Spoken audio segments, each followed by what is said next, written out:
Hey, what is up, y'all? We have another Wednesday night fight bracket starting. And we have a lot. Again, we have a lot of really good players. This one we actually have more than last time. I think last time we had 12. This time we have 13 participants. And we don't have Oscar Glass this time, but we have a lot of other new top players. We have Java Morris. We have Bicap. I don't think Bicap's the last one. Can't quite remember. And joining me on the mic, we have Shira Snow. Hello, hello. And we're going to be starting right away with this first streamed match. It's Sizgia. I'm not sure how you pronounce that, but I know they're also called Foxy. And we also have Vixie. And I think Vixie plays Velvet. I'm not sure who Foxy plays. We're about to find out.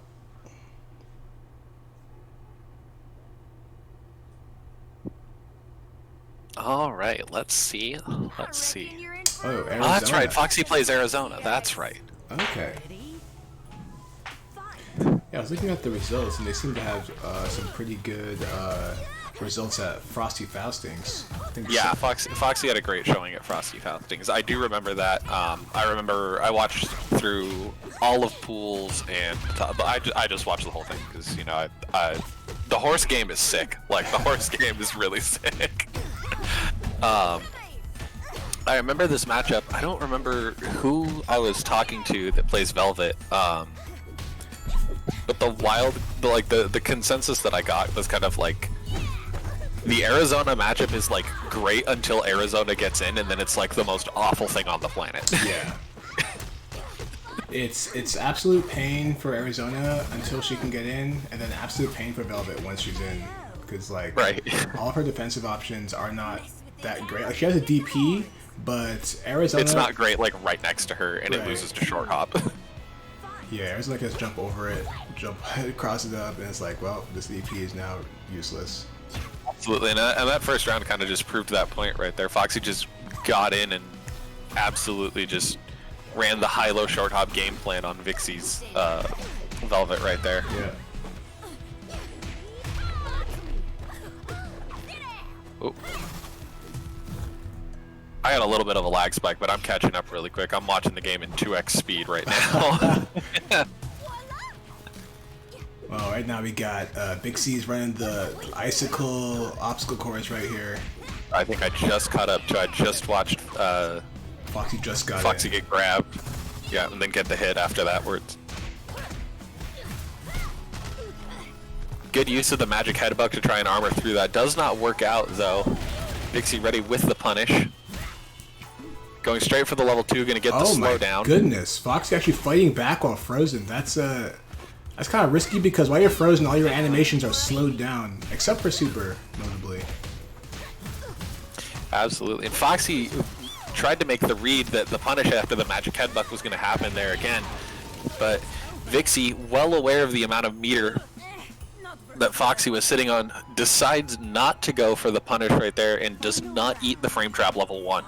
Yeah, and that's actually kind of losing that, like giving up that meter and losing the round is definitely not not insignificant. That being said, he is coming up on 3 bars right now, so Velvet does give a lot of meter for her combos. Absolutely, and I feel like in that situation, that was the right choice. In like a vacuum, that's usually not a good choice, but given how much meter Foxy was sitting on there, it was a Hail Mary attempt in that round specifically, but because Foxy already held the meter advantage, it wasn't too detrimental of a bet to lose. Right. And Foxy's already getting in here with the lasso, going into the stomp loops right here. Max on Dizzy's already been hit, puts in the corner, gets the right read on the wake up roll, but didn't get the initial conversion. Wins the scramble there at the end though, taking this game. That is the first game. And chat, just let me know if either of us, either myself or Shira, you can't hear us, if there's something, or the game, like if something comes up with the volume, just let me know, and I'll see what I can do.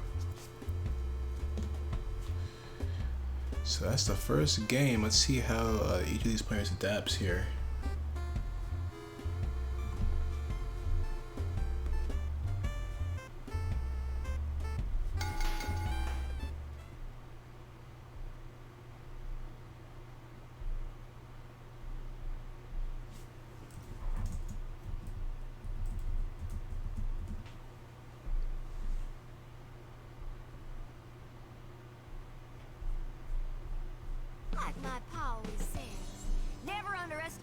Darsky coming in with the awful pun in Discord. I said I was really excited to get to commentate, you know, them's fighting herds tonight, and he just comes in and he says, "Do you mean to tell me you get to say them fighting words?"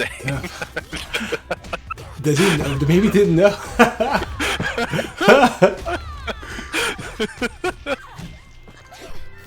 That's funny. Starsky, thank you for that. Got kind of the pressure scramble going on there. And a great push block into the icicle. The icicle setup right there from Vixie. Puts Foxy in the corner. Foxy hops out though, playing nice and patient this game, waiting for the opportunity to get in, gets the whiff punish, but the wake up roll out, short hop cross up, getting the stomp loop going straight back into the corner.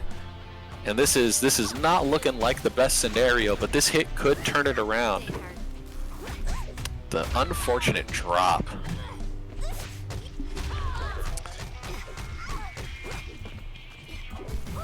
Alright, good blocks here. Vixie is approaching 3 meter right here, so we're probably seeing the level 2 come out. There it is. But Vixie also is approaching chip percent. Yeah, like chip range. Oh, did that? Oh!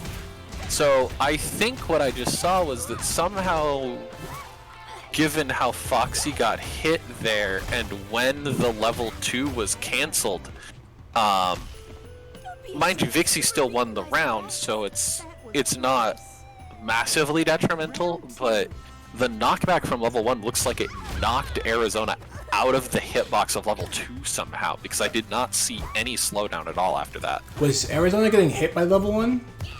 Yes. Interesting. Maybe that's a bug. I don't know if that's supposed to happen. Yeah, I don't think that's supposed to happen. That might be a bug. I could also be blind. Both of those things are very possible. This round definitely going in Foxy's favor this time. Good DP through the overhead, and does not trigger the counter, but doesn't punish it either. Double short hop right there, getting in, going straight into the stomp loops, I think. Nope, going for the lasso extension. Ooh, gets the overhead. That's gonna be the round for Foxy. And there's the round. I believe the score is 1-0, and I think Foxy won the previous game. Blue, that is correct. Yeah. And then that is the right score as well. A good throw break right there. Not making the biggest difference though. The stomp loop's coming out. We're pushing Vixie straight into the corner. Rolls out. Pretty standard at this point for the way this match is shaping up. A great block right there from Foxy. Coming in, gets the lasso. Short hop to get the little extension right there at Maxon. Is he going to go for the level 2 right here? Are we going to see an extension? We are going to see the magic headbutt into the pickup coming through. Tried to get an extra little stomp loop in there and did not get the timing right to cement that through all of the undizzy. Vixie getting dangerously close to chip range, and this is going to be it. Yep, and that seals it for Foxy 2-0. Arizona wins.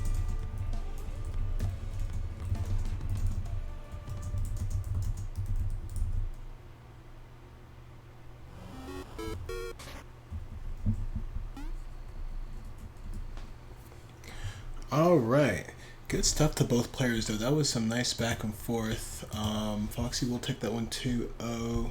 I gotta, if possible, guys, try to see if you can check into your sets before you start so that the system doesn't auto DQ. I'll try to fix them as they come up, but it will definitely make my life a little easier.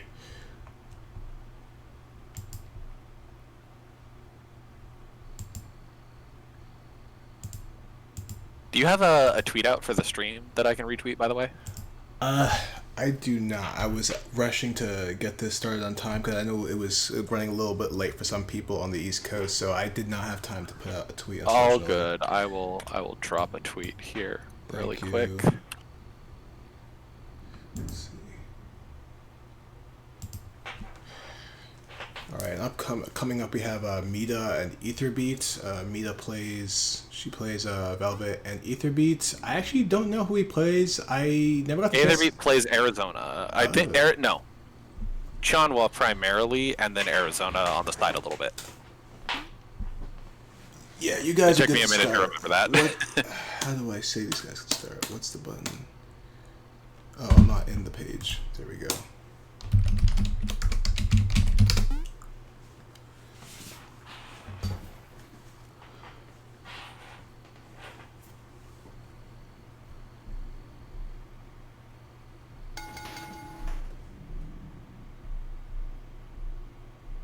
I hit you up with the tag in it too, just so you can see EDC for the retweet. Thanks.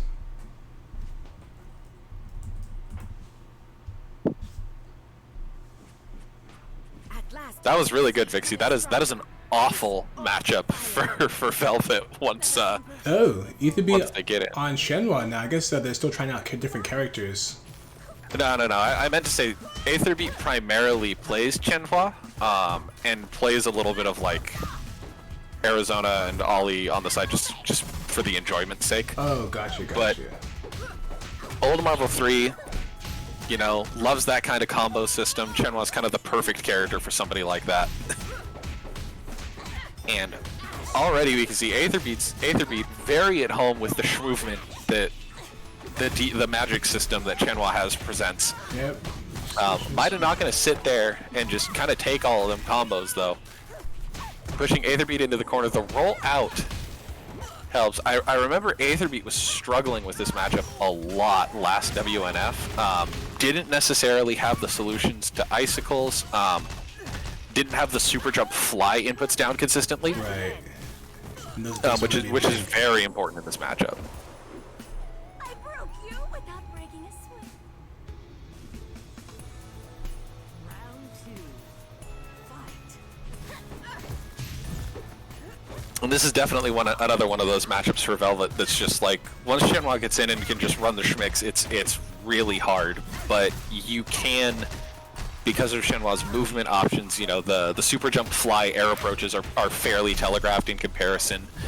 Shenhua's magic dashes in are risky and punishable with you know, certain defensive options. So Velvet absolutely has options in here, despite how like non-stop Shenhua's pressure can feel. Right. Good defense from Mita. Nice DP out, and now she is fighting her way out of the corner and about to plop Shenhua right in there. That is a big icicle loop straight into level 2. Gonna slow Etherbeat down here, force Etherbeat to play the defensive game, which is not something Etherbeat likes to do. Did you peep that coast-to-coast corner carry too? I did. That coast-to-coast icicle loop was so slick. Alright, and Mita takes the first game. That was not bad pressure from Etherbeat though, so let's see how he changes his game plan up a little bit to see if he can adapt coming into the second game. But so far, Mita actually has a pretty solid lead here. She seems to have a good handle on the matchup. She's definitely one of the more experienced players around. I think she's working on a Velvet guide at some point. Oh, that would be lovely, actually. That character is very crazy in terms of like the small like changes in delay timings for all of the different icicle loops. What would be really cool is you know this comes up every so often, but Starsky's kind of like rhythm game chip tutorial is such a good idea for implementation for combos with delay, because it can really teach you to see where delays are. Right.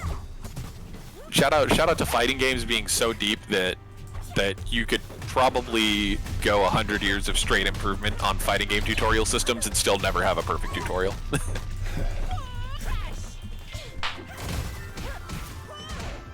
They'd be getting a decent combo there for the corner carry though. Up in the face defensive options, not the best though. Mita with the corner carry in here. Etherbeat down in the corner, looking for a way to get out. The overhead's coming in, and that was almost a Skullgirls level of dirty mix-up, but it did not happen. Mita had the anti-air option ready right there. The cross canter, locking Aether Beat down in the corner, and gets the meaty grab set up. Survival of the beauties. Round 2. Fight. Oh, the round start 6A. Ooh. I'm gonna catch you. Could be jumping right away. Okay, going straight into level 2. I notice how Mina does the level 2 very early in the combo, so she avoids giving Shenhua too much meter.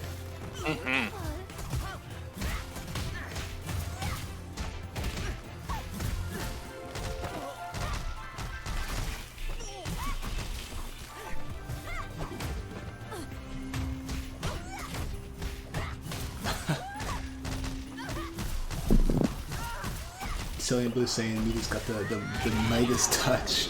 The Midas touch. Turn him into ice. The Midas touch is the you get hit in one corner and get snowflake looped all the way to the other corner of the arena. Alright, good stuff to both players. Mina's gonna take that one 2-0.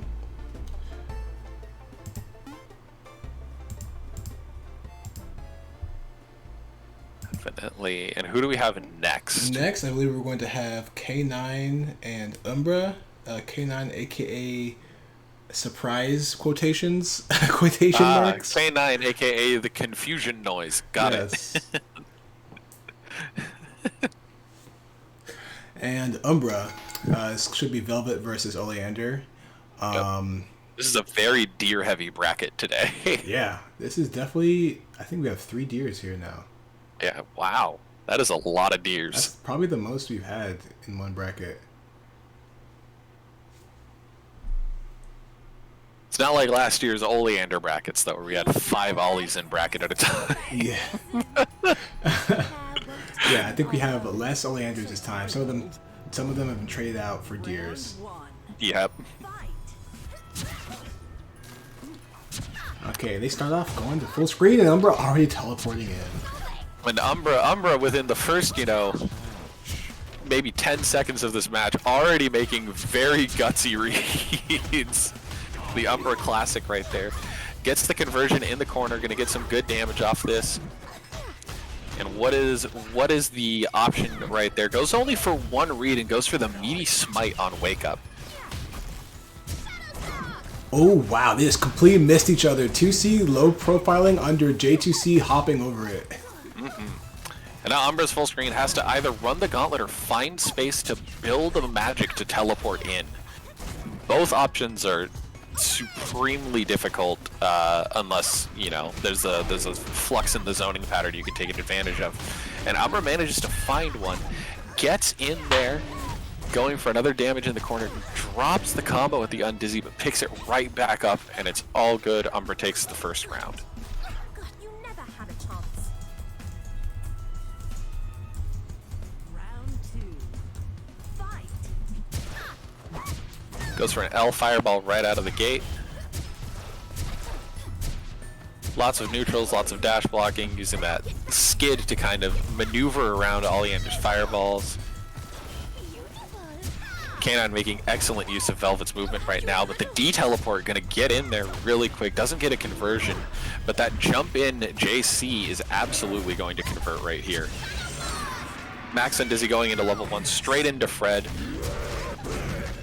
Not gonna waste any time, gonna start up the Fred loops and just eat through as much of K9's health as possible in one go. K9 is coming up on 3 bars here, so if they can get a hit, oh, that hit is not happening. Oh, there's DP, level 2.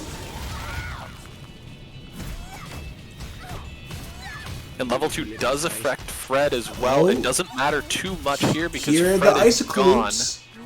And Umbra is all alone, left in the corner, dealing with snowflakes and icicle loops. This is absolutely not the position that you want to be in as an Oleander with 0 magic on your side. Right.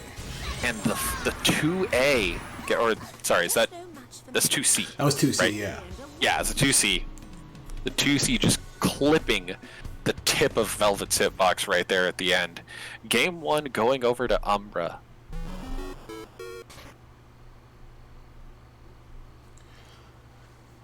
Right there, K9 Flex was flexing his knowledge of the icicle loops. I think he is the best Velvet that uses icicle loops, because I think the other one is 5x5, but 5x5 doesn't use icicle loops. Oh, there's Siri also. I'm not sure if Siri uses them. That's the wild card to me. But I know Siri 5x5 does, from what I remember. Okay. I guess it would be Siri then. But K9 is another top Velvet who definitely has a strong use of those icicle loops. Round one. Absolutely. We're going to training stage this time. Yep. Gonna make sure everything is crystal clear in terms of projectiles and whatnot. Okay, it has to be chosen, right? You don't get training mode randomly. Correct. Right? You don't get training mode on a random, I don't think. Alright, I respect it, because it's probably hard to see snowflakes and whatnot on that stage. On the And I previous assume stage. there's also stages where it's awkward to see Ollie's projectiles as well. Right, yeah. Umbra getting the early corner carry here. And reads the tech roll out, hits with the 2A, is going to convert this into a full combo. Electing to just read for full magic and gets the C-Telly or B-Telly cross up right there. Running, and chip range has been activated. Does have to be careful, but uses the tech to just roll in and get one more 2A in for the round. Round two. Fight. That's very smart right there. A lot of times you'll see people be like more conservative with their techs. You know, they'll roll out and try to play a little more defensively, and Umbra, just realizing how much health they had left right there, decides to tech in. Right. And Ooh, has a little bit of a lag spike there. yep, tech in and get the last little bit of damage in.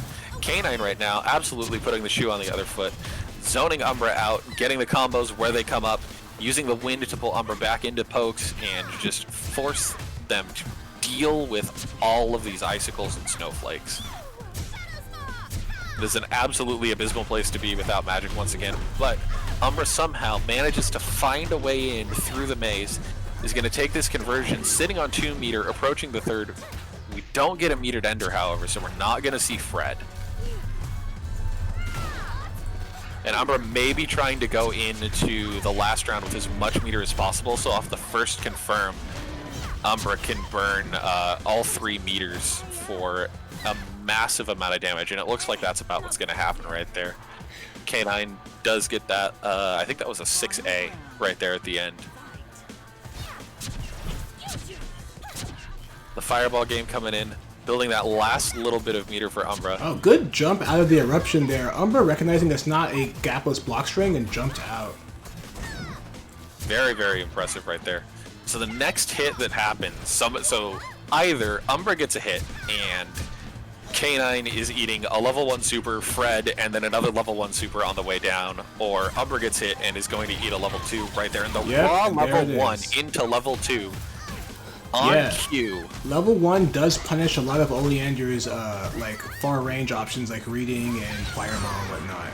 And there's the level 1 into level 2, into the level 1 and the fireball again for all of that extra damage. The Fred loop is going to start. These two just And that's trading it up. their level 2 combos. Oh wow, wake up super? And Fred how you saving feel? Umbra from the level 1 punish right there. Oh wow, that was the backwards Wow. 2C. K9 with a superbly active hitbox right there, Oh, but making still Umbra block on the B teleport. gets caught by the teleport. Oleander wins.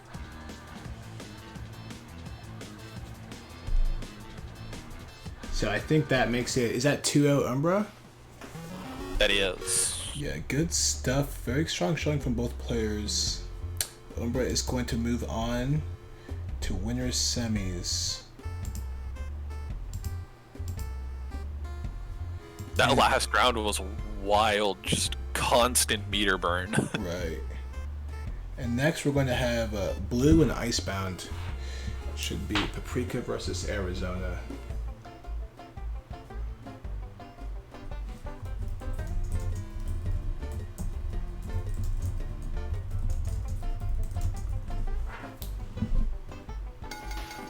Yeah, that was an unfortunate lag spike, but it does happen.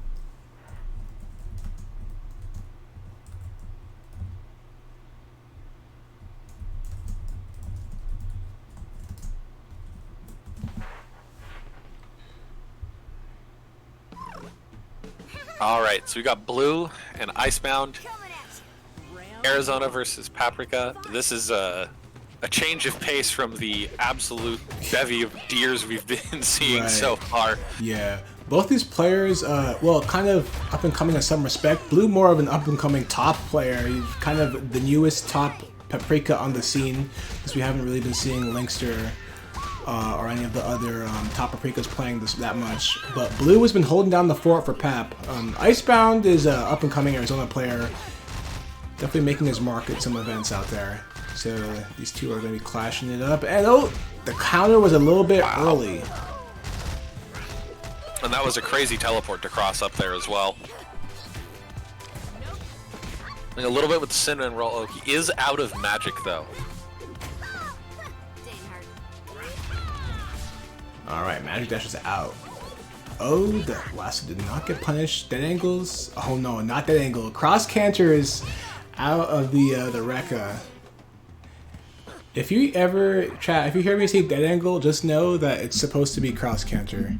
Yeah, the exact same mechanic exists in Guilty Gear. It costs the exact same amount of meter, does the exact same thing, and it's just called dead angle. Yep. So that is a habit from Guilty Gear. I will call it dead angle sometimes. I'm pretty good about calling it cross canter, but you know, I'll mess it up too every so often. I should just call them both guard cancel and leave it at that. Right, just call it just everything is now push block guard cancel. That's it. In Blue, you see right here, putting Icebound in the corner, running the schmicks. We're gonna get the level 2 right here. Gonna pop it right away or go for an extension. Goes for an extension right here, opting to save the D teleport that basket enables as a mix eventually. But Icebound is gonna swap the position, and the D tele that was saved from that level 2 coming in and saving Blue right there.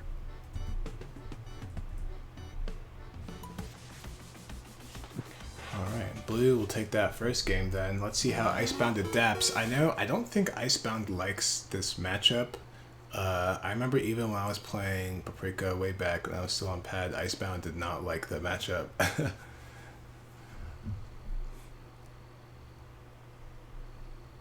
It could be a little annoying for Arizona because Paprika has bigger buttons. But what kind of evens out the matchup, or even possibly puts it in Arizona's favor, is her stomps still outrange everything Paprika does. Also, the threat of Arizona's hits have a little bit more weight than the threat of what Paprika does. Paprika does have options for stomps though. Short hop will deal with both lassos and stomps, so it's not like that's gonna make the matchup one-sided or anything. Yeah, and we see the careful use of the cinnamon roll here from Blue, making sure that Icebound has to take, a small break from churning out those stomp loops and maybe block at some point and give Blue a chance to get in. But it's not gonna matter here in the long run. We saw the meaty stomp into the lasso right there. And the cross up, they trade, I think 5 A's or 2 A's. They trade some form of light button there. And Icebound just comes out on top that round. Yep. So we got Signs of Life from Icebound here, taking that round. And Blue runs to full screen to put that cinnamon roll out, and he lands on it and blocks the mix-up. The stomps hit. And it looks like the cinnamon roll is just such an important part of actually attempting to get in this matchup right now in Blue's game plan. Yeah, definitely seems to be using it quite a bit. Nice guard cancel. Yeah, and Icebound having an excellent way, dealing excellently with these cinnamon rolls right now. Doing 2 magic headbucks in a row there, doesn't want to get punished for the one that was blocked up close. Waits carefully right there for the apple. Ooh, nice JC backdash. That was really clean. That was either a hit stop OS or he just had the presence of mind to just backdash out when he saw Paprika vanish. Alright, gets the hit. A great reaction to the B-Telly right there. Yeah, I've been saying it. The B-Telly is reactable if you're looking out for it. Yep. Oh, gets You know, the C it's stuff? very much like Chip teleport. You know, if you're watching Chip and you watch him do the crouch animation for the teleport, you know, you got a chance. Yeah. Very careful. You know, Blue is being very conscientious of trying to play around that stomp range. And Icebound gets impatient, headbutts in, Blue blocks it and gets a conversion. Oh, And Super's dodges out. the level Oh, the 1 and punish. C-tellies to punish. Wow, what a genius. And does not use the bar a lot. I know some Paprikas will use their super to catch up and punish it, but Blue just use C-Telly, saves the meter, gets the combo, gets the kill. Alright, 1 round apiece. This is set point for Blue.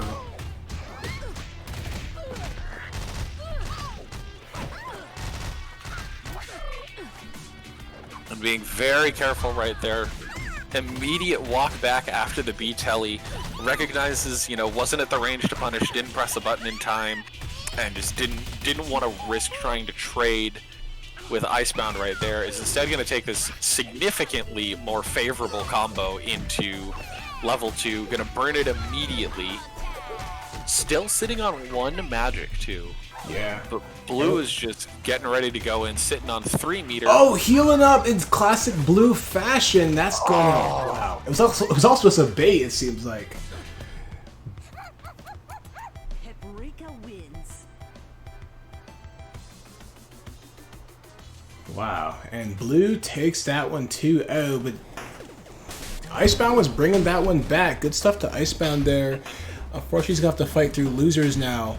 But And this is very different than what we saw the last time we ran it, because the last time we ran this, all of these early games were going to the final round of Game 3, and now we're just getting back-to-back 2-0s. yeah. But they're pretty close 2-0s. I'm seeing some. Oh yeah, they're definitely close 2-0s, for sure. Okay. So next, I believe we're gonna have Bicaf and Umbra. Let them know. Yeah.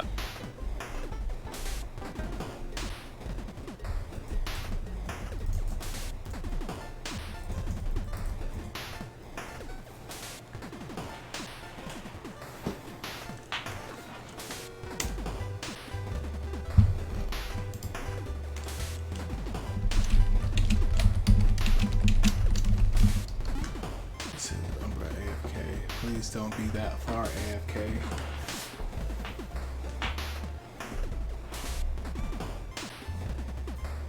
When we're running both of the winners matches, correct? Yeah. Okay. Yeah, if Bicaf and Umbra, if Bicaf isn't ready, oh, looks like Bicaf's ready. Okay, I was about to say if Bicaf wasn't ready, we can just do The other one. Java Morris and Blue. Yeah. But it looks like we will have Bicaf facing off against Umbra right now.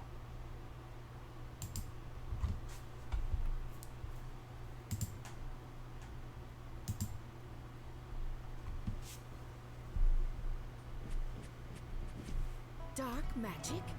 You walk a dangerous road, Forsaken One. Alright, and we've got Chenhua against Oleander right here. Ready? This is kind of another WNF classic where we're starting to like develop the storyline Oh, here. yeah. Bicaf and Umbra and Winners is a pretty classic WNF matchup right here. Yep, and Bicaf rocking the random character, I'm assuming, is also a classic. Yep, absolutely. I do say I do like this color on Chenhua. It's a Yeah. very nice color. I see. As the super jumps in, blocks from Umbra. Alright, Bicaf really making good use of the super jumps in here. And Bicaf with the nasty movement right there. Getting the good corner carry. Pushing out. Umbra's willing to deal with this pressure, but gets hit by the overhead right here. If Bicaf is, I think Bicaf can spend the meter to just get it right here, but But did not gonna want do it. to, Gonna yeah. opt to grab the tech out with a throw You're instead. not a warrior. Yeah, I mean, having meter advantage against Oleander is pretty nice. Yeah, absolutely, and especially as Chenhua because it just enables such high damage confirms. Right. Oleander's a character that can, you know, they can blow up about anywhere from 40 to 60% of your life bar in a hit, depending on, you know, what kind of confirm ends up and Right. whether or not Fred is online. And so having the ability to gain that additional damage output, building up your level 2, absolutely helpful. The shorter the match goes, the less time Oleander has to win. Oh, and Umbra wow. also with the WNF Classic, typing in chat while getting comboed. That was such a crazy cross-up. Bycalf hit him with some dive kick. I didn't even know which way that hit. It just was straight down, and the side it was on was just random. Okay, Bycalf with the true Skullgirls logic. You can't block this if I don't know what side it's supposed to be blocked on. Oh, there's a Fred. We got Fred loops coming in, and this should kill.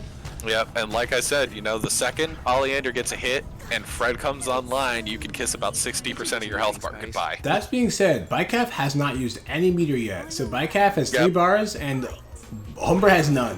So, and Oleander's meter gain is not that fast. So I think it might be safe to say that this match could be decided by how much of that meter Bycalf uses, at least this game. Right. Gets to use, rather. Oh, and here is the hit. Is he going to spend it for the super? No. And Bycalf rocking the random select too, it may be a thing where Bycalf is less familiar with Chenhua in that instance, and doesn't really know at what point in the ender you would insert the super. I feel like that's not the case. I think Bycalf's actually extremely good with all of these characters. They just be a little bit of Rust or BM. I'm not sure which. Maybe it could be. I'm starting to suspect BM possibly. Cause I just saw the reset with the command grab when he teched. But from my understanding, Bycalf has hit like top 8 at majors with like all these different characters. But Umbra does take it. You know, kind of punishes Bycalf maybe for that hubris. Who knows? But Bycalf's gonna have to telling bring it back. Bycalf, if you want to take the game, you're gonna have to spend your meter.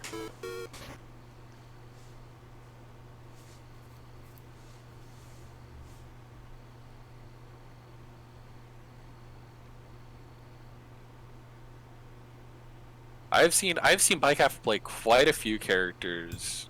Shenhua's not one I remember, but I would not be surprised at Bycalf having an incredible Shenhua. Yeah, just like some of the confirms I was seeing, it wouldn't make sense for him to not at least have a point to insert super. Yeah. So it seemed like he was holding it back. Why? I do not know. Bycalf is good with all the things. Yeah, okay, that makes sense. You will find no happy ending here. Sticking with the Chenhua. Yeah, so it's not random. It's the same color too. So Yep. It was definitely an intentional pick then. it could just be that he's pulling the Singa where he randoms the first Random pick and match start, and then you stay with it for the and rest stay of with the it. set. Yeah. Definitely, and that was a great double overhead to get in there, utilizing Chenhua's air dash. Oh, the and the DP detailing out. going to come out, flip the situation around, allowing Umbra to get full magic again. Good blocks here. Last chapter comes out. That is a very difficult thing to work around without fly, and as mentioned before in the Velvet matchup, flying does make your approach pretty readable in comparison to other options such as empty air dashes. Right.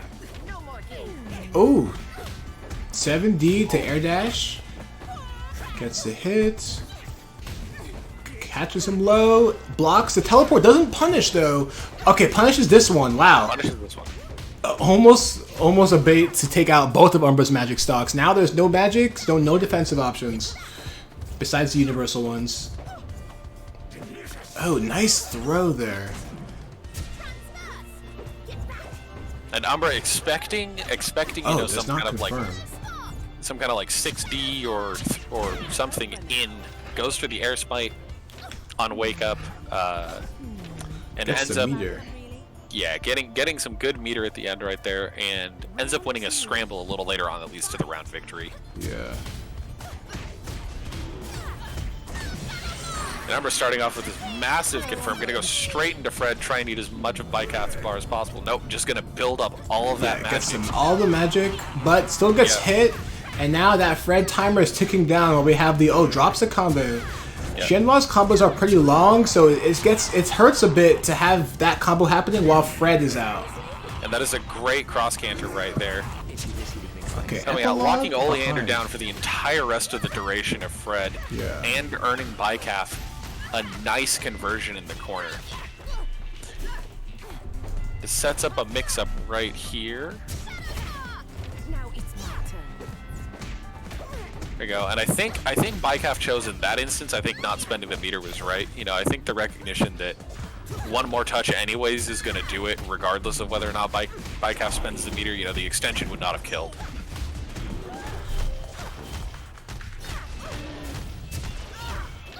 Got it. Void walk. Yeah. You know, I say that like Bycalf very clearly is just like electing to not use meter at all, but in, you know, barring that being the actual choice, if that was a,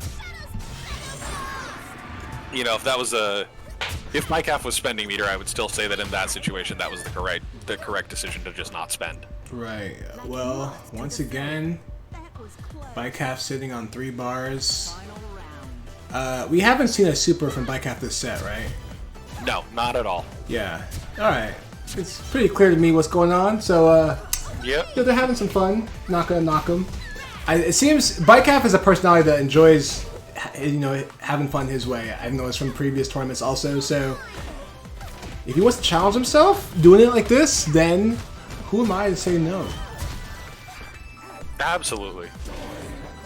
And it is important, you know, as like,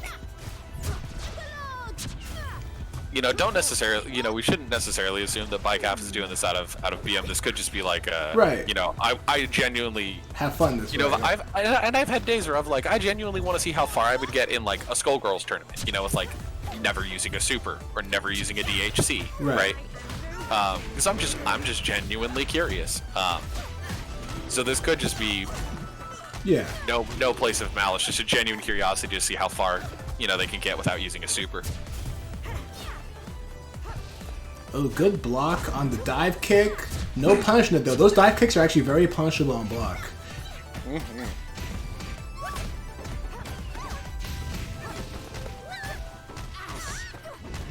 Big combo in the corner right here. Oh. And we're finally going to see the meter getting spent from Bycalf. Getting a hard knockdown. It's the throw.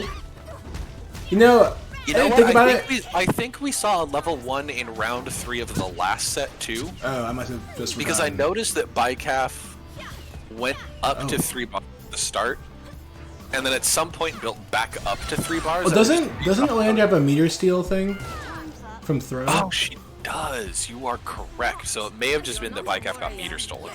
Right. Bycalf I feel takes the like I would second. remember seeing a super. Right. Yeah. That last super made me think that maybe Bycalf, because you remember Bycalf kept dropping the combo. It might have been that he just wanted to hit the full combo before he did the super. No, it could have been anything. But in any case, we're on game 3 now. Bycalf's Chanhua pulling it back. I'm saying I totally deserved that. Umbra, I can't even begin to tell you about the amount of things I would have gotten hit by in that matchup. The fact that you blocked anything is incredible to me. Then again, I play Skullgirls. You don't get to block anything in that game.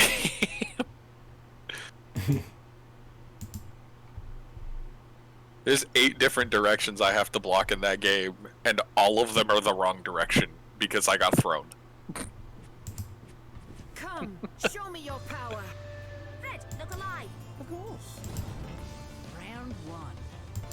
Fight. Teleport. All right, jumping into the next game here. Straight off with the corner carry. Getting the dive bombs, just going for those little Oki options and small confirms. But Umbra cracks Bycalf open with the low. Well done. And in one combo is just going to equalize the life bars, and it's going to open up a second one right here. Max on Dizzy, going to go for full magic.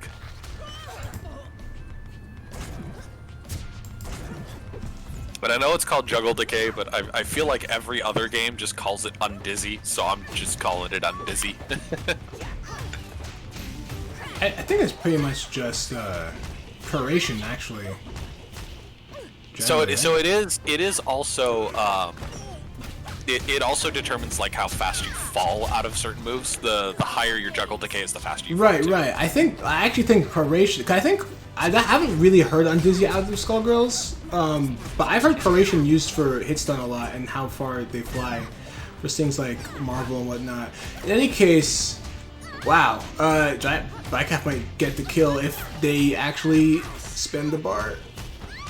Oh, there it is. Okay, I was like, this could be a difference between you killing and not. So we'll see. Okay. Oh, but no, that didn't kill, and Umbra still got it. Just no match for me. That was close. Round 2. Fight. Got it. Get back. That was interesting. Reading during the push block. Ooh. There we go.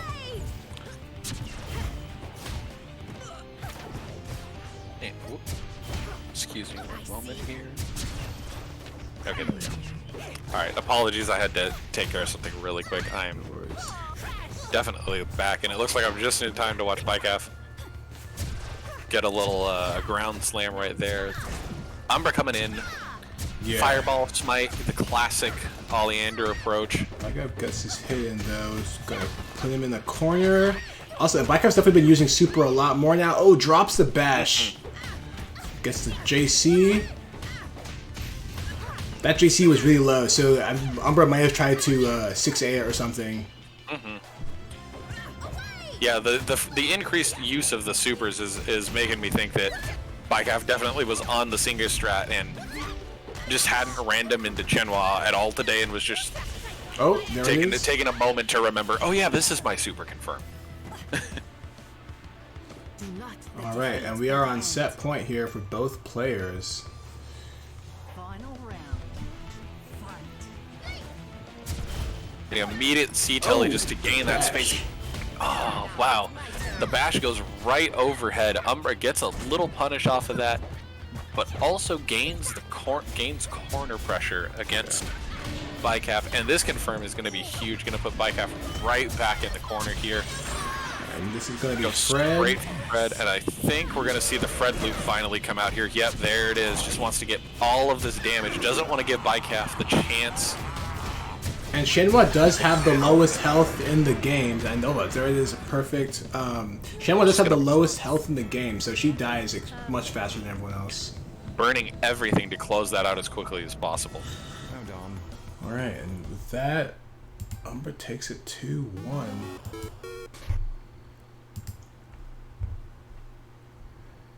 How was the strong? And I like that decision from Umbra right there to not burn the last level 1 in the Fred loop, right?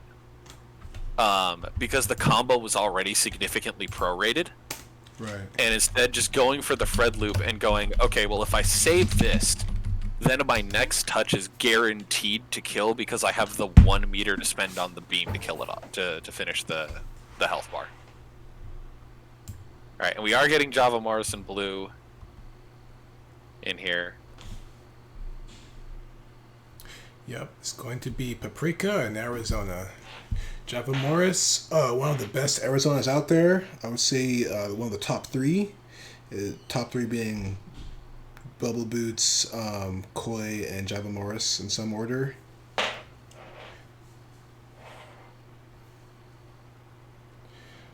Those 3 top 8 are like a bunch of majors.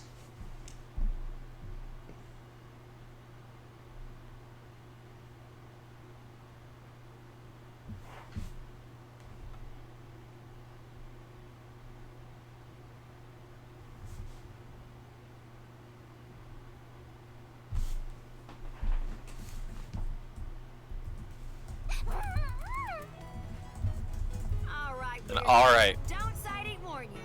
Ready? And Blue, you know, up and coming top player, as you've said. This is kind of the true test right here. An up and coming top player versus a well-established top player. Yeah. You know, excellent lasso confirmed right there. Gonna go straight into the corner. Whoa! Here. Wow. What Big was magic that? right And Wait. this is why people are afraid of Arizona. That get hit. And that you wasn't explode. just Arizona. That was some Java Mora specific thing. That was like Yep. 6 headbucks or something.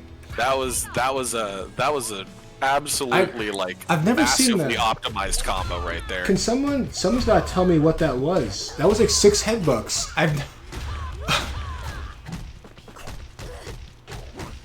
Oh my goodness. Yo, what these combos? So yeah, Sailing Blue also saying he's never seen another cow do that before. I've never seen that. It looked before. like what it was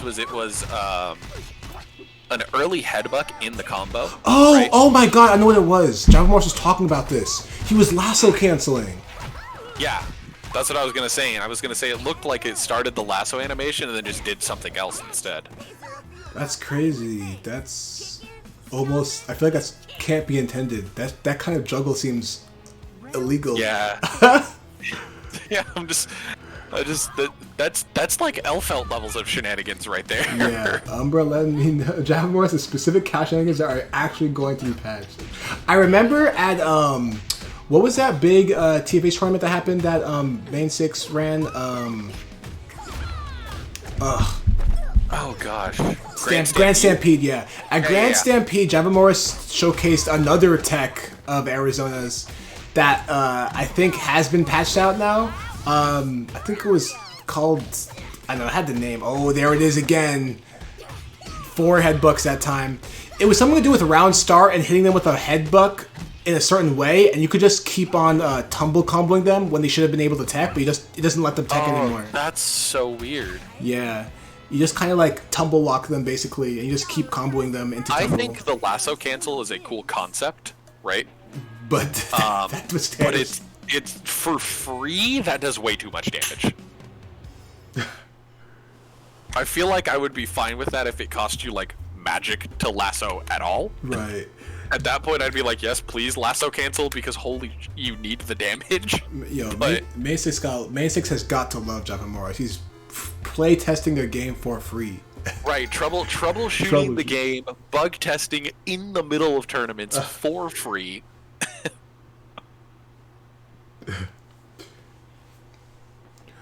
But yeah, the Grand Stampede one, I think it either was patched or is about to be patched with the whole tumble lock thing. I think it was like if you see headbutt them before they backdash or something. That's so interesting. So at round start, if you see headbutt them, they just die or something. Oh, and he did it. Oh, he's fishing for, I know, he's trying to get an air hit so he can get that same exact nonsense going. Oh, here it is, there it is, there it is!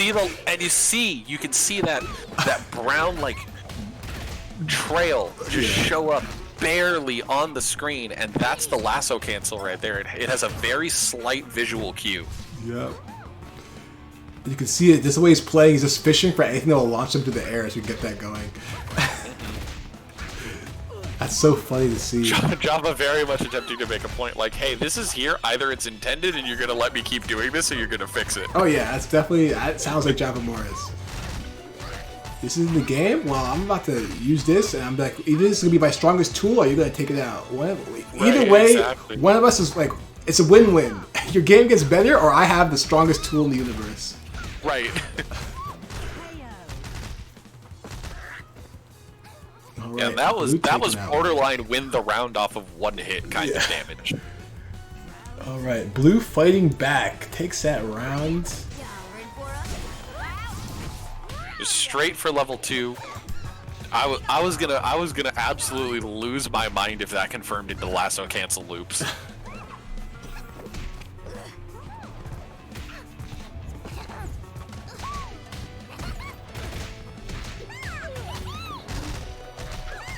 But Blue sitting here going, I can, It doesn't matter what your you're using. optimal damage might be crazy because of the lasso loops, but I can put out some pretty dang good combos myself. Yeah, you might be doing something kind of crazy out here, but I'm a pretty good player myself, alright? I'm not to let myself get hit for free. Oh, the lasso, though, jumps right into that. And every time Paprika gets hit, that cinnamon roll stops. But the cinnamon roll costs, I think, 2 magic, so it's not cheap. The cinnamon roll costs 2 magic to put down. It's mad expensive. Oh, the stomp loop, stop, blue short. I am sad that they did not leave in the bug where using picnic basket would get you 3 magic. Oh, yeah. I felt like that was such a good buff to Paprika that didn't necessarily break anything, but definitely like upped her ability to exist in longer games. Yeah.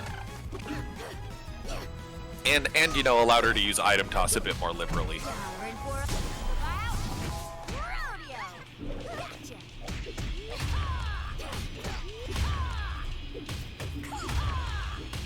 Okay, we got stomp loops. This time it's regular old stomp loops. Oh, eats it right in front of him. Yo, Blue. I love it when Blue does that, then doesn't get punished. No fear. It's hard to react to because Paprika has a faster eating animation than everyone else. Yep. Oh, I think trying to command grab a bit too early there. Now it's getting punished. I think this is going to be the rest of the game. Going to go into super. Yep, definitely going to get the pickup right there. My mama don't raise no fools. Arizona wins. Alright, Javamorse takes that one 2-0. Blue did not go down on a fight, but they're going to have to play out the losers now. That was such a rough set for Blue. That was such a just an amazingly spicy tech. Yeah. From Java. So next we're going to pop down into losers real quick. I hope Bycaf and Mia didn't start playing yet. I didn't let them know. I should have told them.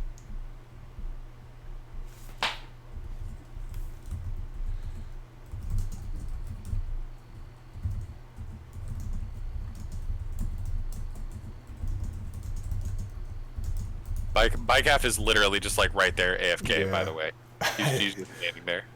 Also, hello Zale, how are you doing? Let's let them know. And Noble Duke showing up. Hey, what's up, Duke? Goat Seal the Pirate Wonder is not out yet, but if you hit this, you will see that not only is the Goat dropping on March 25th, but Update 2.0 with balance changes is dropping as well, and the much requested replay feature.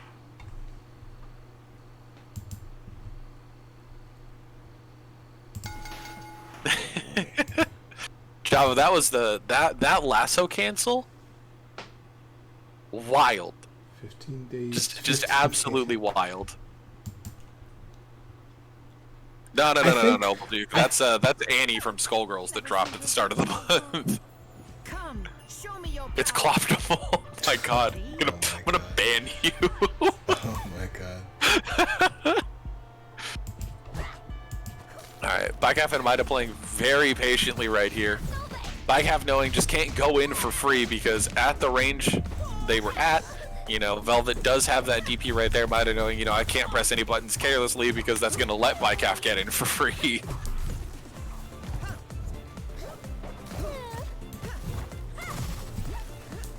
The mad respectful stare down right there, going through. Bycaf does finally get in though. Going for the confirm in the corner, playing a little bit of Marvel 3 here with how crazy these combos are. Oh, gets the JC. Almost gets to confirm off the Snowflake, but... Okay, punishes the bash. Good stuff. Oh, and then side swaps with the wind. Excellent side swap. Gets a little bit of the cold going on there. And gets some set play going here with the Snowflake. DP's out. Wow. And a great response to that whiff on the... Oh, goodness gracious. Was that J6D? Is that what that was? From Shenhua? Yeah. It was something. I don't think it was J60. It was a flip. I'm still messing up what the D buttons are with Shenhua. I know they're all super good for her mobility, but I keep...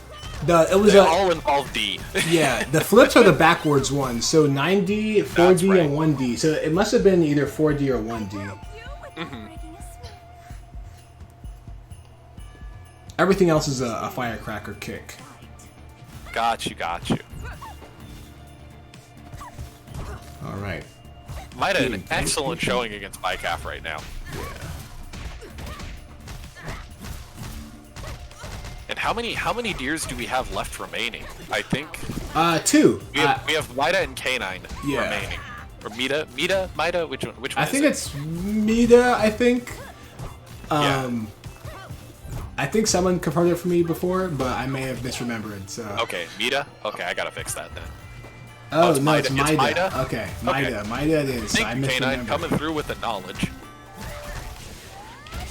Oh, so And- Mida, like literally like the Midas touch. Got it. And I she see that pun had layers. and she's probably going to kill Mida. Bycalf here right now. Oh, drops it at the end. I think didn't have meter either.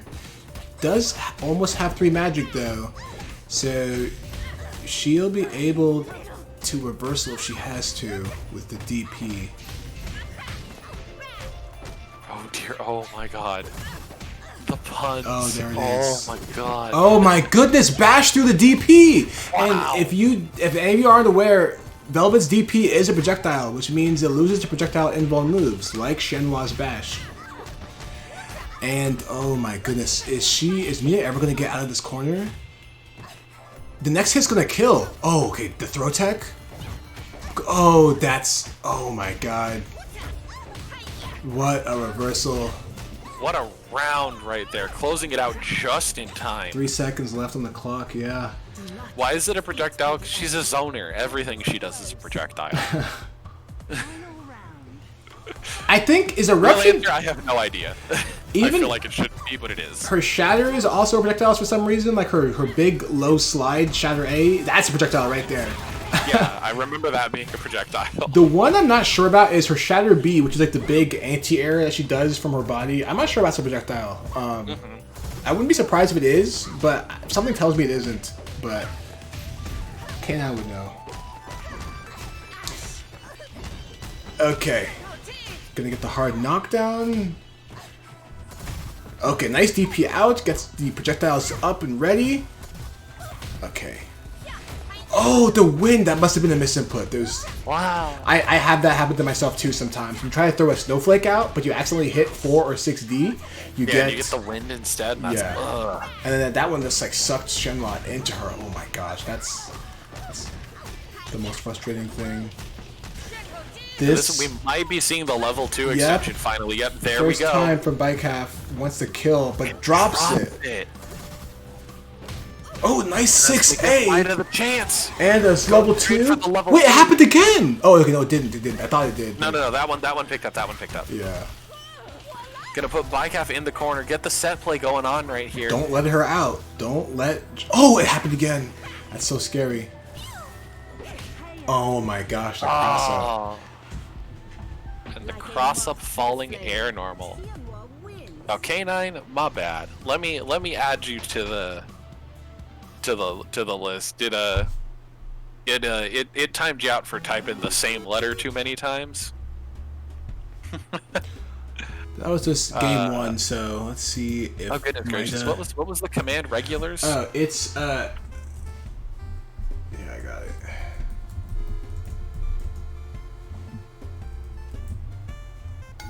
I think it was I that. got it. Yes, but without the at. Oh, okay. I think that, yeah. So, Sparky, how you fare against the Ice Queen? I think it's Splash Mod. Let us see how fast you melt. Round 1. You'll have to fight Derpinator for it. They're got some special cribs. Right. Oh, no punch in the bash. I gotta imagine that Mida might be a little shaky now because after doing that win by accident a few times like that, she's probably like a little frustrated. Because I know if I was in her shoes, I would be extremely upset. Because I definitely have had that happen to my Velvet before too. It is not fun. Oh my god. And the thing is that if you're actually frustrated, it could be a vicious cycle of just like more misinputs because of the stress.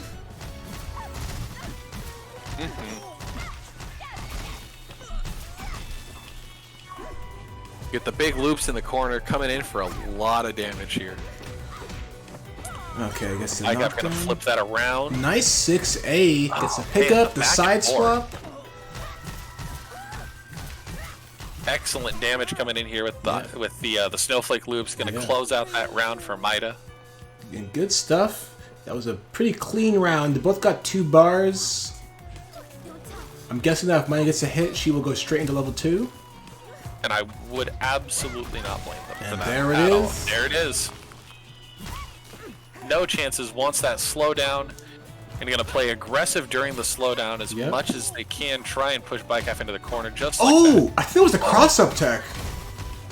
Oh, I feel like that was. And it was just barely so if it was. Oh, and the great grab right there. Double grab right there. Gets the extension off of the icicle. This is going to be huge. And has the meter to burn right here. Going to close it out. Duke. Oh, Duke, get out of here. Gets the Shatter A to confirm, though. Nice stuff. Gets the 7 letters. Oh, according to Nick. Yeah. Oh my God. Please don't repeat Duke, I'm it. about to excommunicate you from this stream. And if you type excommunicate, I'm gonna just knock you out for 10 minutes. Not really, but like, you know, I'll be upset.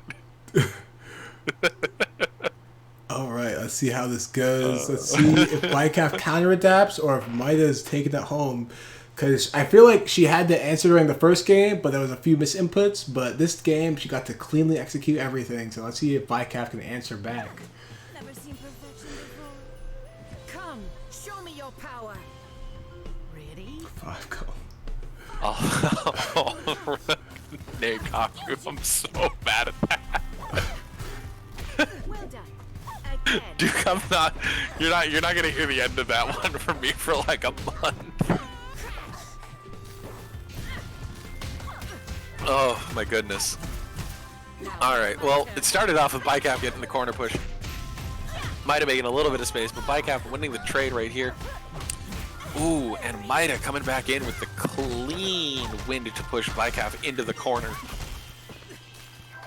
Getting a good amount of damage here, getting the set play going on. Yeah, and it seems like Bycalf has a really strong Shenhua, but it almost seems like maybe they're not as used to fighting the Velvet matchup.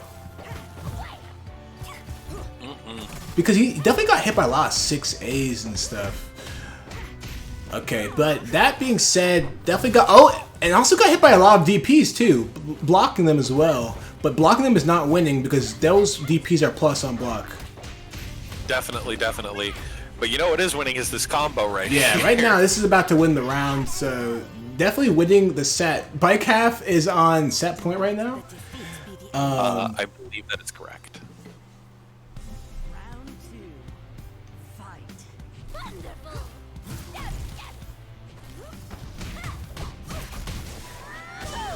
And unfortunately, dashes right into that hitbox right there. Straight for the level 2 once again.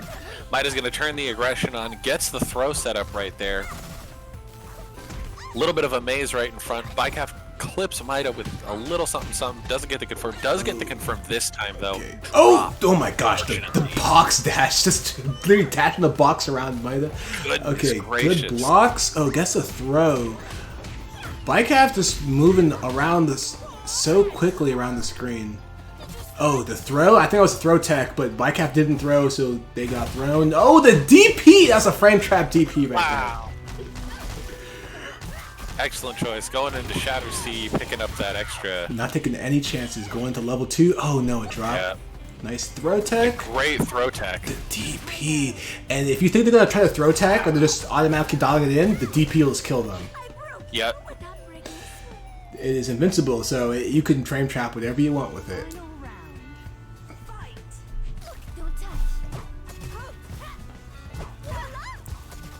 Okay, both of these players on set point right now. Both of them showing really strong showings during the rounds they won.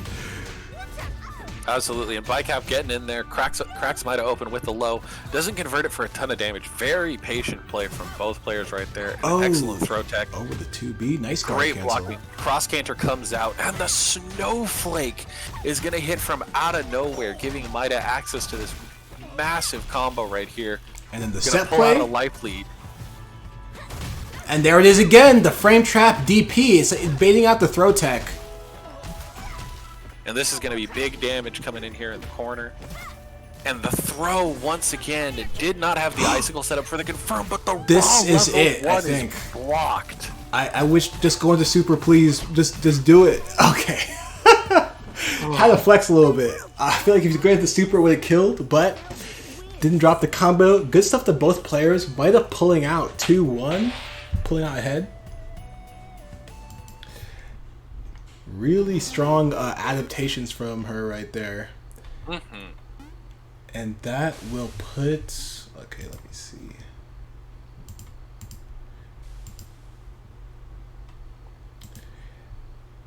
That will put Bycalf out at 5th.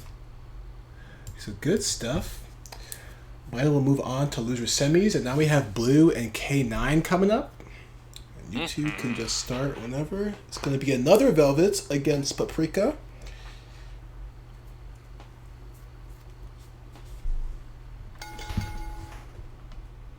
Where? Oh, I got you.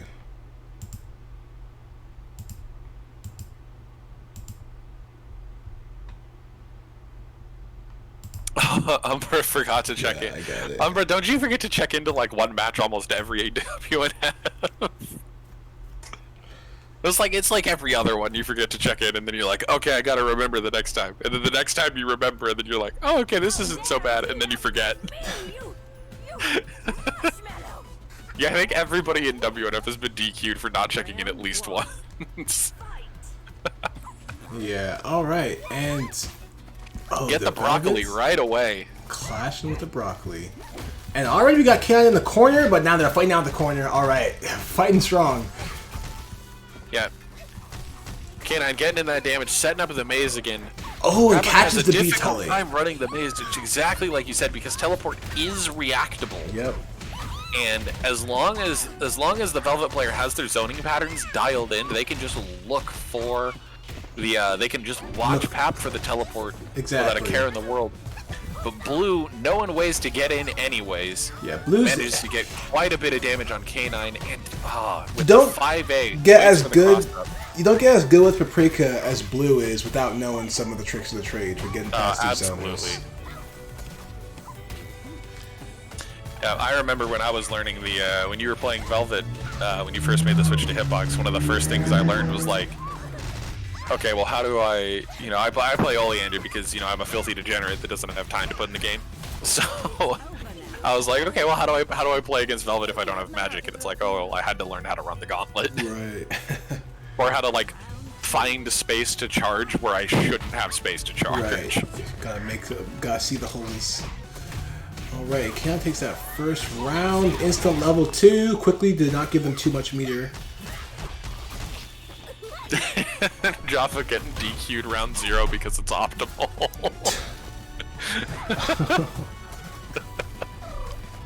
Alright, you know what?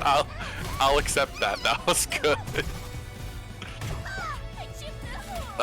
Cross scanner comes out, buys space, and the B-Telly cross-up does work that time.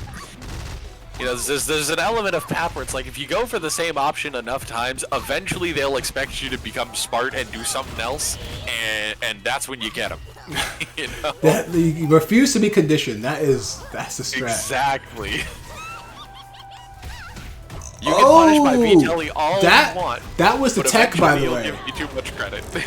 That's the tech. So for any of you that have trouble with that super, if you do 5A 2A, you do 5A to meaty and they do super, you can quickly empty Gatling another 2A in, and you will autocorrect and hit her on the right side, which is what happened there. So it is an absolutely disgusting way to solve that problem, and if you need to pick that up, you should all pick that up.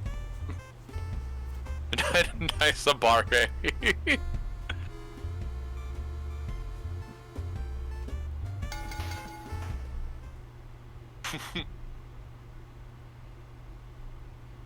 Zale in the chat with the true tech, recognizing that it is Abare because it worked.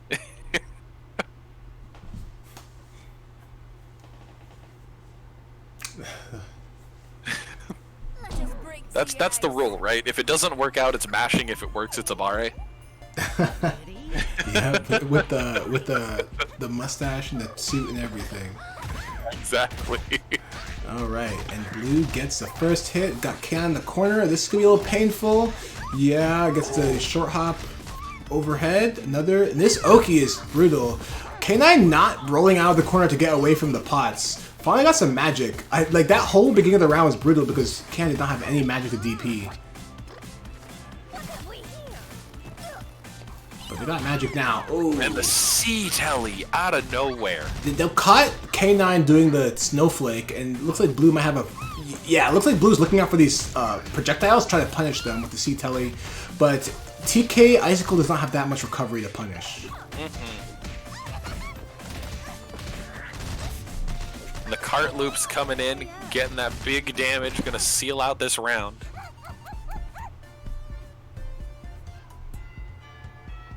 Round 2. Fight. Going straight for the level 2, gonna put that slowdown in. And against most characters, that makes fighting back hard enough. Again, for Paprika specifically, that is just an awful moment in time right there. Yeah, oh, I'm getting some lag spikes here. I don't know if it's affecting them too, because apparently the last time I saw it, it did affect them. So I think the easy way to tell is if you speed up afterwards, right? It's just you. Then it was just you, because then it's trying to catch you up by like playing a replay at more speed. But I think this is them, right? Because that is not. It is not doing. It's not speeding up for me at all. So this is definitely hitting both of them. Ooh, and that might have been a desync.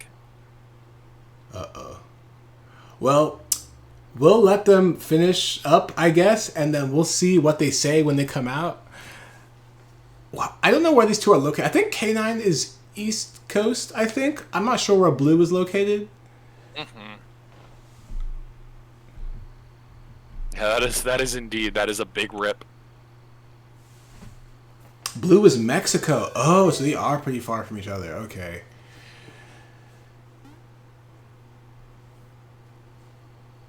Oh, K9 is West Coast. Okay. Still kind of. I mean, you could just pick either coast, and it's like probably like somewhat equally as far from Mexico, which is I would presume.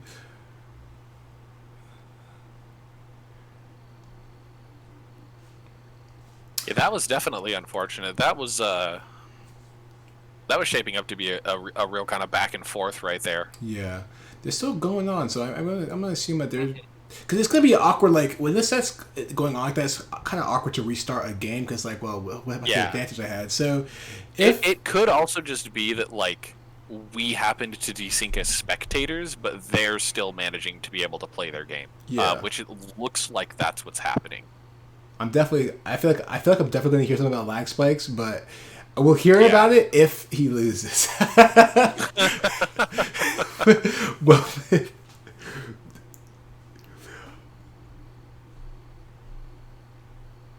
okay, still kind of iffy. All right. They're still playing, but it's kind of iffy at times. All right.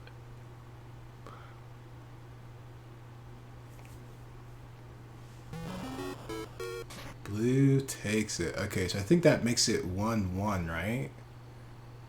I think K9 had won the first one. Well, in any case, someone in chat catch us up really quick. If they're playing again, in any case, then it has to be that. Yeah, it is indeed 1-1. It might be you, K9. Alright, that is unfortunate, but understandable.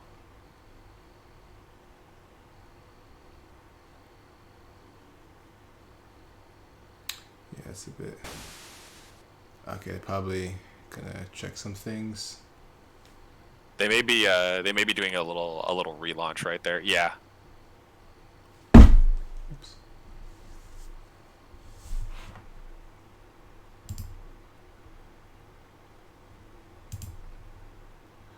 Alright, so the winner of this goes on to fight Mita. So if it ends up being K9, it's going to be Velvet Mirrors. Finally, we have three Velvets, but finally the mirror could happen.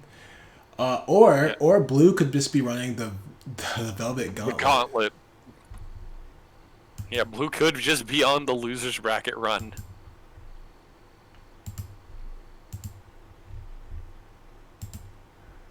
Let me see something, in fact.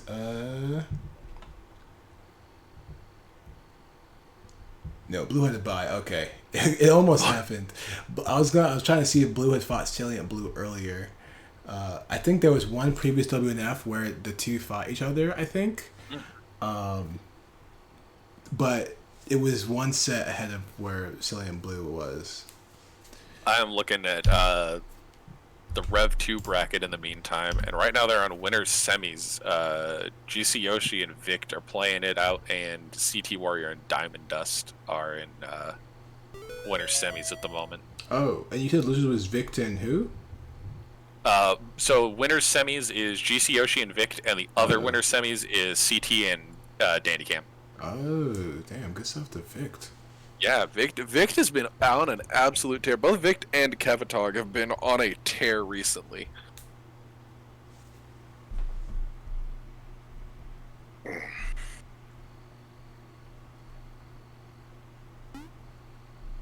Let's see, and Aetherbeat from earlier on in the bracket is playing Tom Tom right now. Oh, I see. Oh, you fought Blue. Salient Blue fought Blue in 2 WNFs. The Blue Showdown. Yeah, I remember that.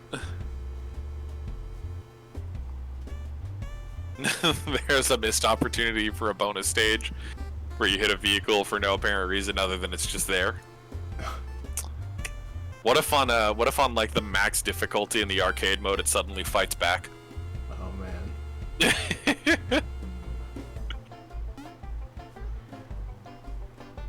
Oh, okay, now you should, if... Alright, well, that's unfortunate. If you feel like that's a call, that's unfortunate, but I understand it. Yeah, it's unfortunate, K9, but I appreciate you. That was definitely a hype set that I was shaping up to be.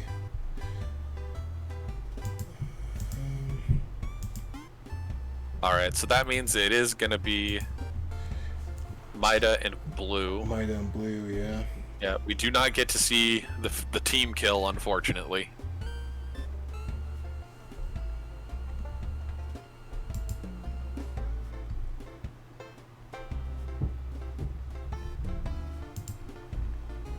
But speaking of Blue, I think that's the set we were on right now, and then we're going to do all the best of threes or first to threes at the end.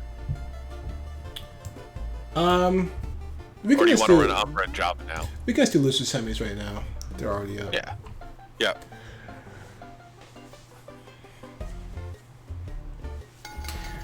Well, thanks for coming through anyway, K9. It was a pleasure having you, and the games you had on stream were top notch.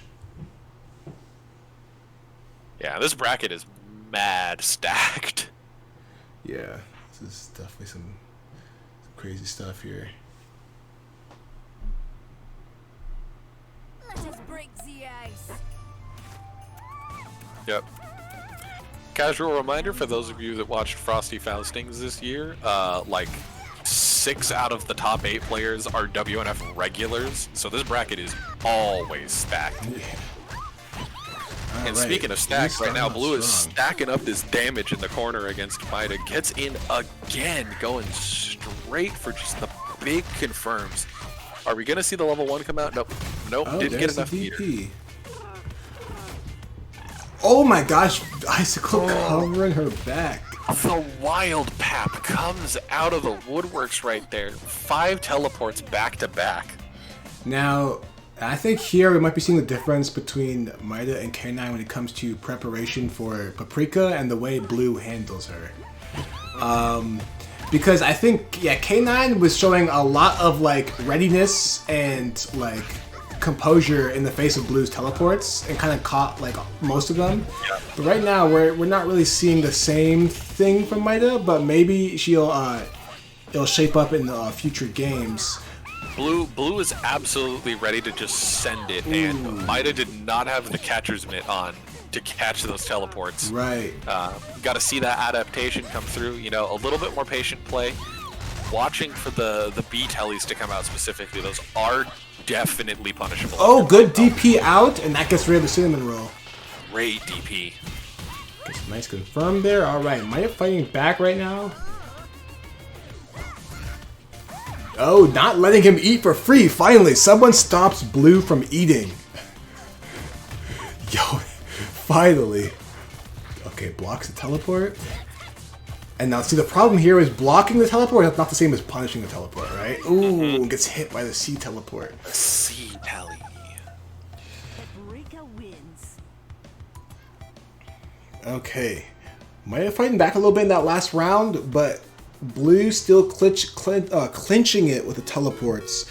So let's see how Maida adapts in this upcoming round.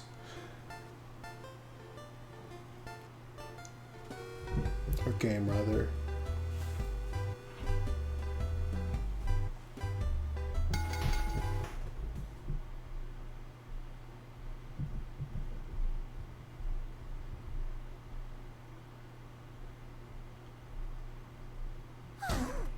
Just declare me the winner.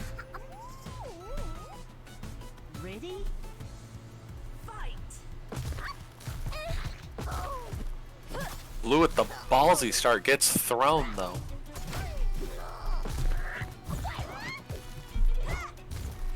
You know what is that?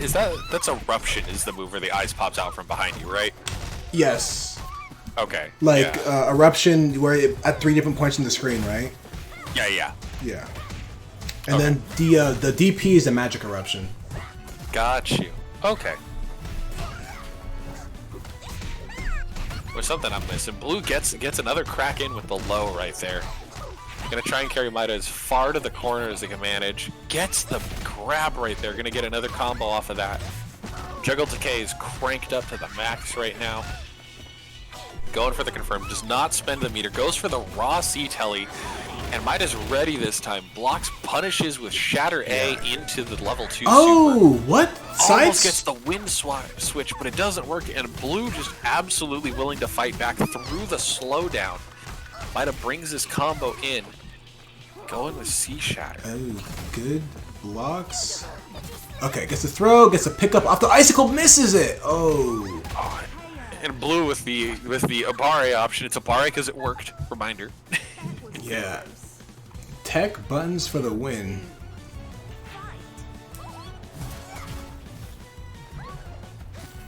That is an absolutely that's block string. And this teleport switch up makes the broccoli hit early on cross up.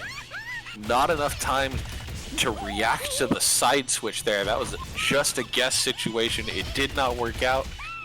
And Blue's going to confirm this straight into level 2. Ooh, takes the D option immediately. Goes to cash out. That broccoli setup, you can avoid it if you just jump and don't end up letting the broccoli hit you. But you have to have the presence of mind to. Oh, and Blue takes that one too. You have to recognize that the setup is coming. Yeah. Generally, you just don't want to block gifts at all if you don't have to. Yeah, definitely a very Faust tech transfer right there. You know, if I can ignore the item that Faust throws, that's good. The downside is that Faust has a lot of items that you can't ignore. That's a best of 3. I think that was 2, right? Yes, that is so first of 2.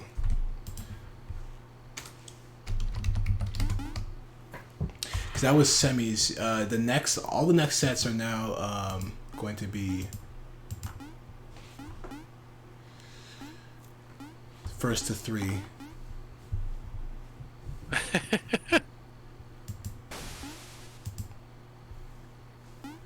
Good stuff though. I think that puts Maida at 4th. So very good stuff to Maida. Strong showing. I think that's our best placing at WNF, I think. So very good stuff. She's been on the grind to come up. So really good stuff. Now we're gonna have Umbra and Java Morris. And we've got tons of damage against tons of damage, but with lasso cancels. Yeah. Tons of intended damage versus tons of shouldn't be here damage. Yeah, exactly. I gotta say, I love Java Morris's Steam profile. The Steam profile picture. Yeah, it's excellent. Get out of my way. I've got a prayer to say. Fetch, look alive. Of course. All right, here we go. Getting started with round 1. What's the round start options? Yep, the standard C-Telly to build a little bit of magic. Goes in with the cross-up teleport. Gets hit for Oh, it. the 3C Manages whiffs. Grab. Whoa. Very good. This is going to be tons of damage in the corner, but drops the second JC. Unfortunate. Yeah. Barely skates by with that read dodging the lasso right there. Trades the 6A with the smite.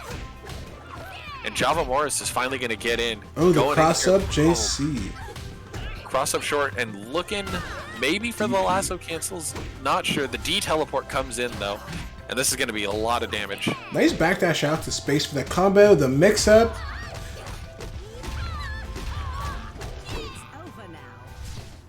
Wow, it did not go for the lasso cancels at all that time.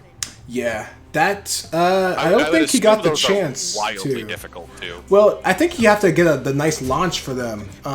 So I don't Yeah, think he it may got be a very specific setup. because before I saw during blue, he was like kind of fishing for a specific launch. I think to get it positioned. Oh, magic dashes into. All right, so this happens at all levels, huh? Arizona's just magic dash their way into the corner. I wonder how you ended up here. You know, it may have just been that Java Morris thought that there was enough time to magic dash in, recover, and punish the greedy read from Umbra right there, and just it did not work out in Java's favor. Yeah, that did not work out. Oh, can I think Java? Okay, Java was trying the headbutt. Okay, yeah, probably a misinput on the headbutt and getting the magic dash instead. Yeah. Yeah, Oh, there it is, and there it is. Oh my god. Yeah, if you're going from like blocking to magic headbutt, you might do a half circle by accident. Yeah.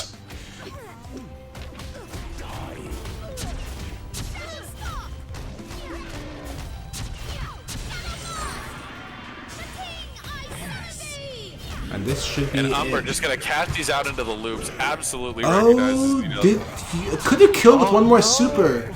Okay, kills with there chip. it is. That could have backfired if Java Morris did something crazy. Yeah, absolutely. That was a very dangerous situation for Umbra. You know, absolutely just sitting there in chip distance. Good fireballs coming in. Dodges the lasso. Good smite. Gets caught in the stomp loop though. The lasso pulling in. Goes for the double short hop read. And we're going to see, yep, there we go. We saw a couple lasso cancels right there come out into the level 2. And those lasso cancels are so fast. They're so difficult to see.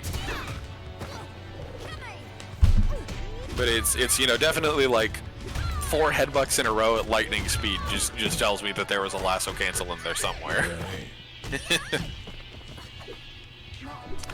And just look at this damage. Umbra's at such a deficit because of just how much damage this tech allows Arizona to output. I'm gonna call in Fred over here, pick up all of the meter possible, and gets the knock into from across the stage with Fred.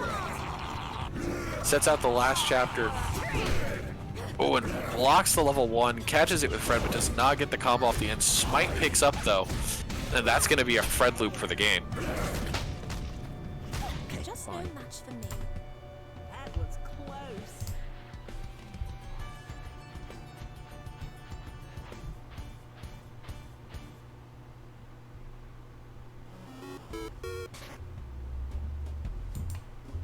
See, I am looking at the stream live. It is definitely a little chunky. Is the audio still okay for you guys, or is the audio chunky too?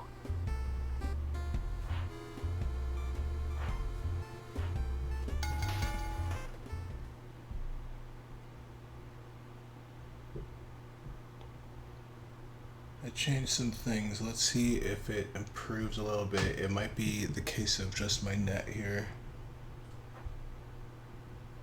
Time to hit the books. Audio is fine. The video is just chunky. Okay. Ready? Fight. I will do my best to play by play for you. 2A and lasso right at the round start. Nobody gets a hit. Umbra does come in with the fireball into empty jump 2A. It's a little bit of a hit there. Playing neutral right now. Nothing big happens until Umbra lands the smite and gets the full combo on Java Morris, carrying into the corner, building 2 bars of magic at the end. Fireballs in the neutral. Java's trying to run the maze, but gets in with a lasso, but Umbra gets out with the D-Telly, but it doesn't matter because another lasso is waiting at the edge of the jump in. D-Telly to try and break out. Java blocks it, push blocks out, and is looking for those lasso setups. Magic Headbutt in, does not connect, and gets punished instead by Umbra, pushing Java directly into the corner. Building 1 bar of magic, electing to drop a small trap on top and forcing Java to burn that magic for the headbutt out, and using the block and the pushback from Java's own moves to land Arizona directly into the chapter trap, or not the chapter trap, but the little trap at the end. I keep forgetting chapter trap is the big one. My apologies. Yeah, big one is I think epilogue. Go ahead. Oh no, I'm not saying. Oh, Okay, it doesn't block the DP. That was a good block on the DP, for sure. Big magic spending coming out from Umbra right here. Just trying to absolutely maintain control of this neutral. Knows that if they get hit by a lasso, it is absolutely going to be catastrophic. The damage that Java can output with these lasso cancels is absolutely astronomical. And the smite getting the ground bounce, going in, juggling Java as far as they could go, gets the 7-letter win off of the level 1 special right there. To teach you how to fight. That was perfect. Is that 1-1 right now? No, I think it's 2-0 Umbra, right? That is 2-0 Umbra, correct. Umbra is clutching it out as good as they can. Alright, give me a moment. They're gonna start the next game, but I'm going to maybe a restart stream kind of thing. That is super chunky on my end.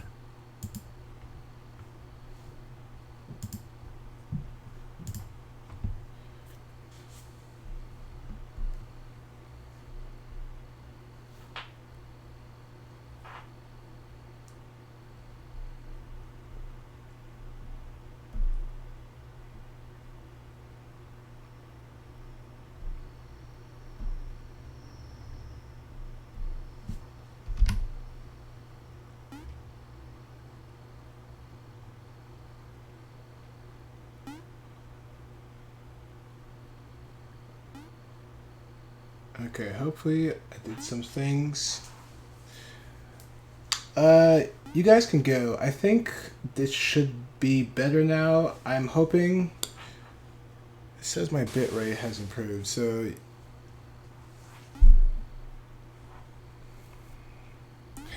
yeah, I don't want to stay here too long because Blue. I know various people. I have. It's late for them. I know some people actually. It was a stretch to even enter, so I don't want to delay too much.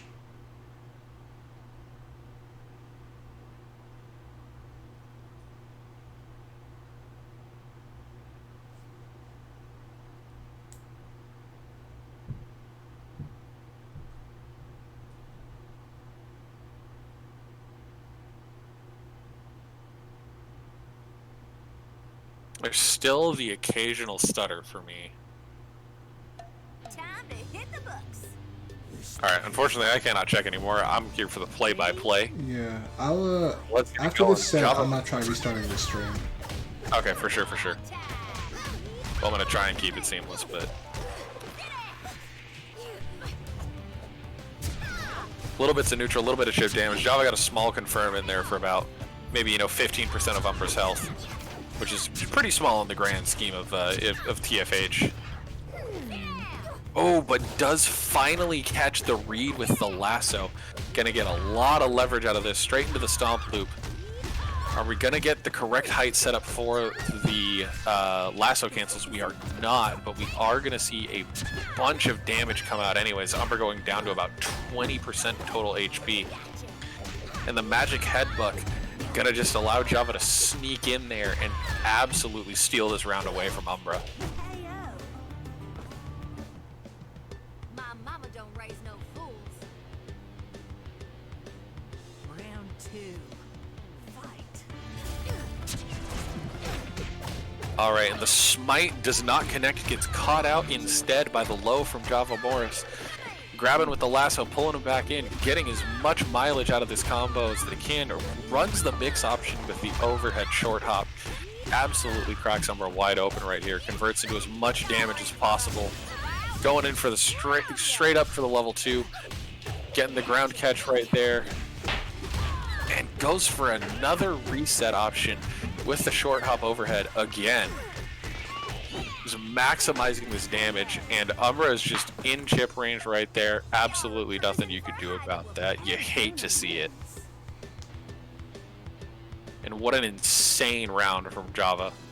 Yeah, that looked like you could have just typed the entire round and just it was that round was Spain without the S. Okay, no, okay, it's not.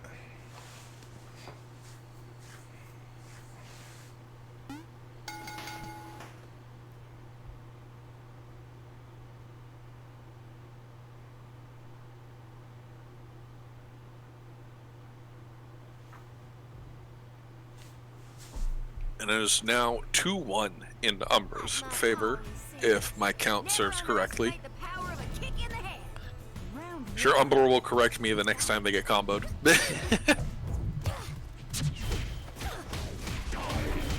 And an excellent option there, the poke converting big for Umbra right here. They get full magic right there, burns the detailee, but it gets blocked, and Java Morris is ready with this massive punish. The lasso loops, pulling him back, and the empty short hop into the low and blocks the detailee again. Java is just absolutely ready for these. Stomp loop coming out. Tried to set up the lasso cancels.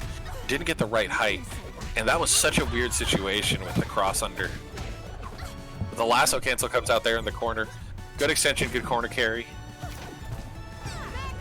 It definitely looks like it's really hard to set up like the optimal lasso cancel height. The big stomp loop is going to close that round out. Y'all were cruising for a hidey whooping. Round 2. Fight.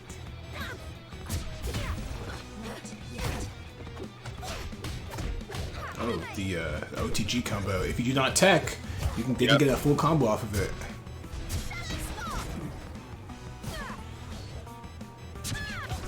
And Umbra throwing out those seemingly random smites. Those are call outs on the headbutt to try and get in right there.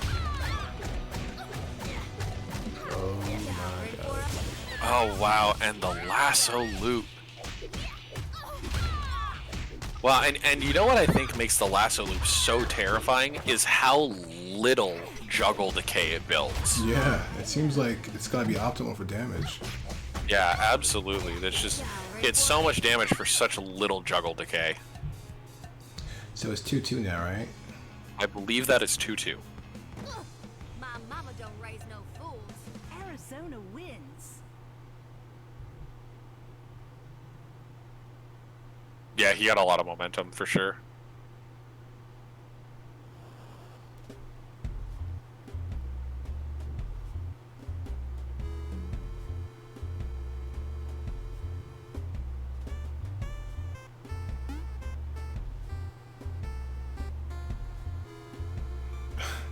I'm saying this is the part where I die horribly or I pull something out. Something big.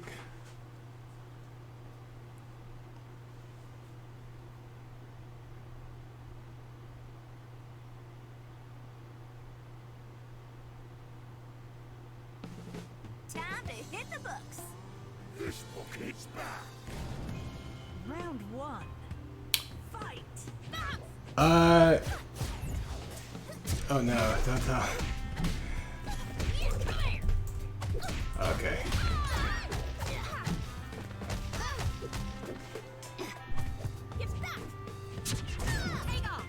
After this game, one way or another, I'll probably restart the stream. Yeah, I think that's probably the right call right here. Umbra locked into the corner by Java right here. Finally gets out, gonna take this big conversion here. I say that like every conversion Oleander has isn't huge, you know. And oh, the cross-up teleport, JA, gonna crack Java open right there. Get a little more magic, cross-up teleport, and just blocks instead of going for a button. Catches the magic headbutt that's meant to punish the mash right there. But Java not necessarily caring, just gonna go for the meter burn and close that round out. Y'all are cruising for a hidey whooping. Round 2. Fight. It's doing a bit better on my end now, but I don't know if it's doing better for everybody else. This isn't over. Java getting in, cracking them open. Gets the stomp loop out there finally. The lasso, the short hop overhead. Into the stomp loop for the damage.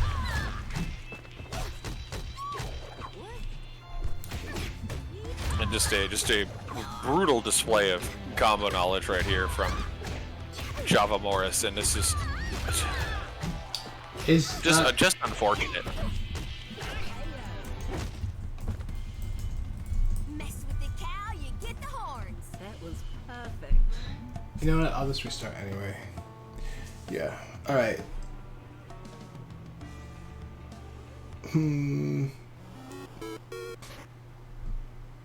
Alright, so Java Morris takes that one 3-2.